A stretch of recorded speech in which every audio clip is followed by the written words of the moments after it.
the Capitol. Joe, I want to start with you because that line that has been forming outside the hearing room, it seems to just be growing and growing and growing.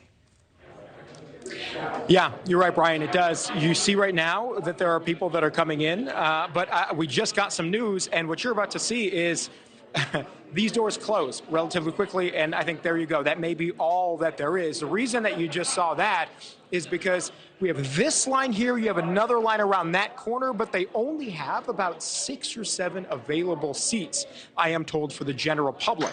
The reason that is because there was credentialed media, a lot of it, that was interested in being in this hearing. There are also guests of those 3 witnesses, guests of members of Congress that are taking up room in that hearing as well. It's not a massive room, and you've got, again, hundreds of people waiting in line, if not more than that. Again, this side and the other side. So what I'm told is there is going to be an overflow room, Brian, that's set up likely on a different floor for the rest of the people to be able to watch that hearing. I'm not even sure that many of these people are aware of that. But again, as you see people start to filter in, you're not going to see very many of them be allowed in here simply because the interest is too great. We even heard Congressman Burchett encouraging people not to show up in person, but rather to stream this hearing because of this exact problem. So the interest is huge, obviously, and we're seeing it firsthand here today.